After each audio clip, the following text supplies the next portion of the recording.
Hi, my name is Chase Priest, and today I will be discussing energy drinks and putting performance. So the purpose of my study was to identify the effects energy drinks, specifically Red Bull, can have on the putting performance of high school golfers at a small, private Catholic high school in Florida. Let's talk about how I got here. So I've been a competitive golfer for 3 years now. However, I have only recently been introduced to energy drinks, and due to the amazing taste, I enjoyed them. I've always been an anxious person to begin with, so when I started drinking energy drinks, I would feel my heart rate increase and I would worry about this. I thought it was just in my head until I had bought an energy drink during a golf match last spring. I noticed, and when I was warming up, I noticed something. When I looked down at my ball to line it up before I hit a putt, I noticed that my hands were shaking. I noticed that my breathing would become heavy and in irregular patterns. This played with my mind while putting for the rest of the match, and I firmly believe it had a negative impact on my putting. This experience is what first sparked my curiosity on the topic of energy drinks and putting. So why does this matter? This matters because many other students and athletes like me may have had similar experiences. For instance, some may choose energy drinks based primarily on marketing or taste. Others may experience an increased heart rate, anxiety, or worry after consuming them. This topic is especially important given the growing popularity of energy drinks in recent years. A study by Vincenzo DeSantis, MD at Quisisana Hospital, found that out of 496 college students, 51% reported consuming at least one energy drink in the past month. This highlights how widespread these energy drinks are and how easily their potentially adverse effects, like those I experienced, can be overlooked. Because of this rise in popularity, along with my personal experience, I chose to study how aware adolescents are of energy drinks, how they feel after consuming them, and the effects they can have not only on the body, but on a specific aspect of sports performance, putting. Before we get into the information supporting my study, it is important to look at the key terms to develop familiarity. Of course, my study is dealing with energy drinks, specifically Red Bull, and the definition of an energy drink is a fortified beverage containing dietary supplements that promote short boosts of energy, according to Nala Kamas Ibrahim, who is a professor at King Abdulaziz University in Saudi Arabia. The next key term for my study is putting. Putting is defined as a stroke used in the sport of golf to put the ball in the hole. And for my study, putting performance is defined as the extent to which participants made the various putts from various distances. So the more putts they made, the better the putting performance was. Next, I wanted to define the key ingredient in energy drinks. This is caffeine. According to Justin Evans, article editor at the Desert Regional Medical Center, caffeine is defined as a naturally occurring central nervous system stimulant. Lastly, I defined a common adverse effect experienced after consuming an energy drink, one that I experienced evident in my shaky hands. That is jitteriness. According to N. Paul Rodman, professor at Boston University, jitters are defined as involuntary movement characterized by tremors. Now that we have defined our terms, we can take a look at the previous research conducted regarding my topic. So over the past few years, there has been a recent boom in the popularity of energy drinks. This is corroborated through a study by Catherine M. Pound, assistant professor at the University of Ottawa. This was done to directly analyze energy and sports drinks among adolescents, something very similar to my study. Analyzed in the study were students from Quebec, New Brunswick, and Ontario. Among these places, 61 to 66% of high school students reported usage of energy drinks in Quebec, 57% reported consuming one in the past year in New Brunswick, and 15% of male and 8% of female students reported using energy drinks once per month. This data suggests that there isn't just a rise in consumption, there's a drastic one, and it is global. Moreover, a study done by Lingjiao Wang, postdoctoral research associate at Texas A&M University, denotes that just in 2024 alone, the retail sales of energy drinks have risen, reaching $27.25 billion in the United States, which is amazingly occupying about 9.5% of the US soft drink market. With the information regarding the adverse effects of energy drinks, this rise in popularity raises a big concern that the consumers, particularly the adolescents, are not aware of what they are putting in their body. Instead, they may be consuming due to the effects of marketing and the taste. So that's why it is important to then look at the awareness regarding energy drinks. In the same study previously mentioned by Lingjiao Wang, he mentions that the marketing strategies such as the addition of sugar-free and zero-calorie formulations to energy drinks have persuaded consumers to buy them. From this product strategy can target specific consumers, particularly young generations who are health conscious, while expanding the demand for energy drinks. This means that firms will start to set more favorable prices to capture a greater share of consumer surplus. And this will keep consumers, like my former self, to consistently buy energy drinks. Consequently, most of these consumers consume them because of taste and marketing strategies, but are unaware of the potential of the adverse effects, which can also have serious effects on the developing brain, per Cristina Cadoni, a senior researcher at the Italian National Research Council. So that's why it is imperative to discuss these adverse effects. According to Suzanne Sharefs from the School of Sport and Exercise Sciences at the University of Loughborough, there is a large amount of evidence supporting that there are negative impacts of exercising while dehydrating, and the drink to battle this is a sports drink, not an energy drink. With the main ingredient being caffeine, there are a number of effects possible, one being most important for my study, and that is tremors. In a study by Kumar M. Prakash, senior consultant and head of department at the National Neuroscience Institute, he found that the intake of caffeine was higher in the essential tremor group than the control group, corroborating my own experience with my shaky hands after consuming caffeine from an energy drink. In another previously mentioned study by Catherine M. Pound, she found that caffeine can produce central nervous system and cardiac stimulation, potentially causing anxiety, which also validates my experience. So this previous literature presents a gap in the sense that they have only discussed the effects energy drinks have on the body and not the effects that energy drinks can have on sports like putting. So this leads to my research question. To what extent does Red Bull have an effect on putting performance in high school golfers at a private high school in Florida? And based on the previous research I've done, I came to the hypothesis that Red Bull will have a negative effect on the putting performance of participants. So onto my methods.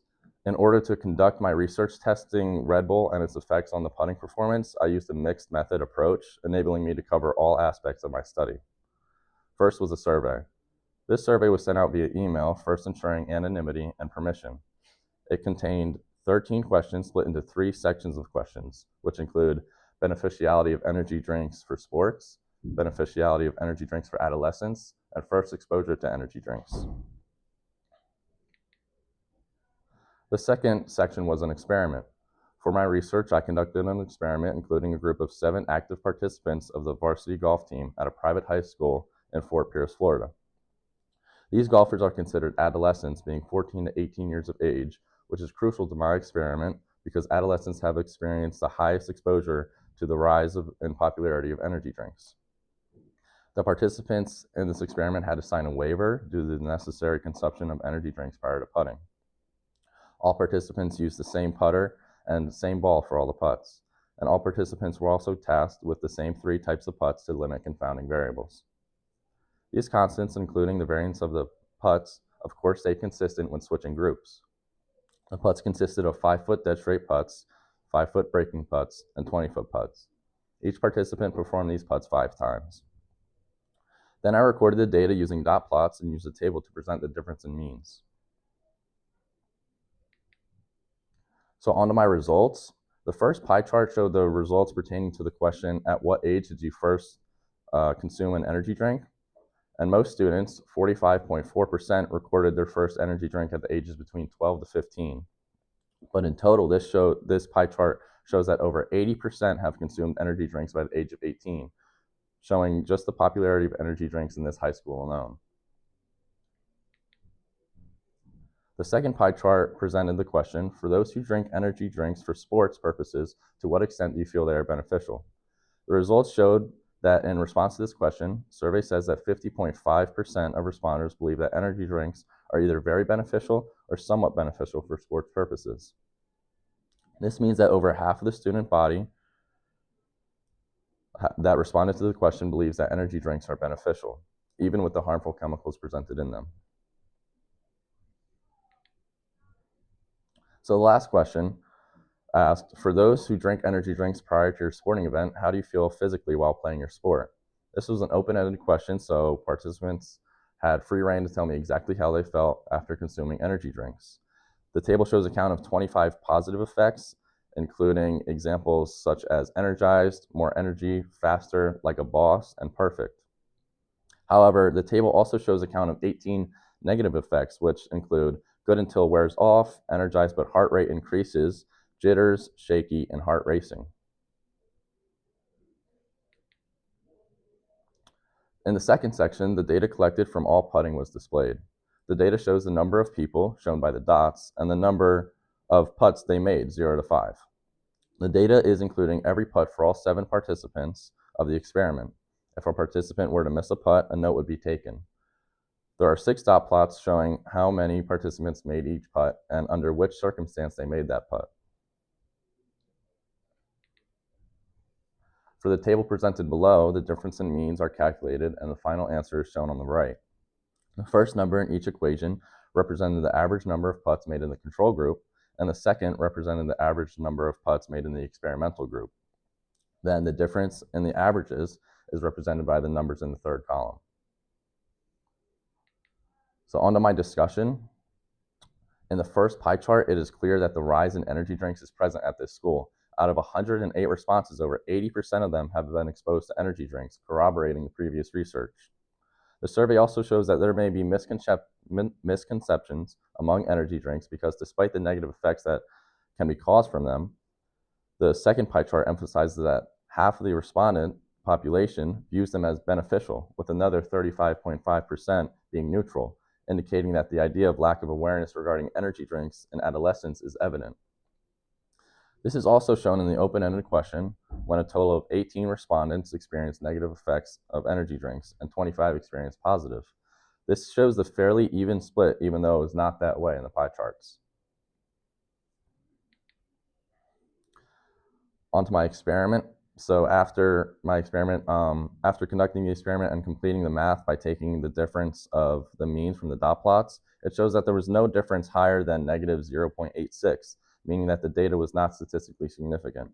Although it was not statistically significant, I do believe there is a trend in favor of Red Bull actually potentially having a positive effect on putting because the average number of makes for the 3 putts under the experimental group were 2.86, whereas the control group was 2.57.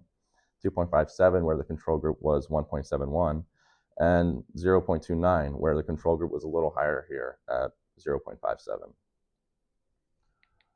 So on to my conclusion. Because my data was not statistically significant, my hypothesis was not correct. And even though this was the case, the data actually suggested the opposite of my hypothesis, a potentially positive impact from consuming energy drinks. Overall, this research could have an impact on the general population in the sense that it provides valuable information regarding energy drinks and the adverse effects it could have. It could also impact my specific area of study by giving athletes knowledge and providing awareness on the use of energy drinks in sports. So although my hypothesis was not correct, the gap was still filled. I was able to conduct research, although not statistically significant, and find a trend among the use of energy drinks in putting, not just the effects of energy drinks on the body. So my work will make a difference through implications such as providing athletes with awareness on energy drinks and the effects that they can have on the body and how these effects can actually impact the sports that these consumers play. For example, my personal experience. So some of the limitations I came across while conducting my study was that answers on the survey were not taken completely seriously, so that may have skewed data. Also, my tests were done on different days, meaning that there was obviously different weather, potentially leading to different course conditions, which could be a reason putts were made or missed. And also, the experimental group experienced the putts for a second time, possibly being the reason for the higher average number of makes. And some of the delimitations I came across were the small number of participants. I had a very small sample size. I had 12 golfers to begin with. I only had 7 in my study, and that made my findings not generalizable or statistically significant. So what I would do differently, based on the results and what I learned from my data, I've determined that if I were to do this again, I would conduct the same experiment with a much larger sample size. This would allow me to have different people for the control group and the experimental group. I would also want to test more energy drinks, such as Celsius or Monster, along with Red Bull, so that we can see clearer effects and compare them. This would allow this study to become more generalizable for the whole energy drink market, not just Red Bull. So from this, my research could open up the doors to the exploration of the effects of energy drinks in golf, because as I previously mentioned, there has been no previous research done completely analyzing the effects, not just caffeine, but energy drinks also have on the effect energy drinks have on the game of golf. And not only is there no research on energy drinks in the game of golf, there's specifically no research on the effects it can have on putting. And on top of this, there's no research done on the putting performance in adolescents specifically. And I believe that with a big enough sample size, the results of this replicated study would actually be generalizable to the public on a statewide or even national level. And with the addition of different energy drinks into the experiment, future studies will be able to compare the effects, and with a larger sample size, these will be statistically significant. This means that the results will be able to tell the public which energy drink might be the healthiest option. And these changes could change the future of the energy drink market and the way they are consumed. So these are my sources. Thank you, and on to oral defense. Chase, how did your review of the methods used by scholars in the field inform your selection of a research method process that is aligned with your research project goal? So with the previous research that I looked into, none of them discussed the effects of energy drinks on golf. So they discussed the effects of energy drinks on the body, which means they did more qualitative analysis. So I knew that I had to do an experiment because that was the only way I would get quantitative data to differentiate the putting from the experimental and control group. Chase, how did the limitations of your method or data influence your new understanding? So the limitations influenced my new understanding because it made my findings not generalizable or statistically significant. So I know that if I were to do this again, I would need a larger sample size so that I can conduct my experiment with two different sets of people for the experimental and control group, so that I could see that difference more clearly. Chase, what was the most important research skill you developed as a result of the process, and how might you apply that in your future endeavors? So the most important research skills that I learned were time management and public speaking. I learned a lot with time management because we were on a schedule, and that forced me to kind of turn things in on time and get parts of my paper and project done on time. And it also taught me that doing things in small chunks is a lot easier than waiting to the end and trying to get it done then. And for public speaking, I know that in college I'm going into business, so I'll be utilizing that. So I think that it would only benefit me.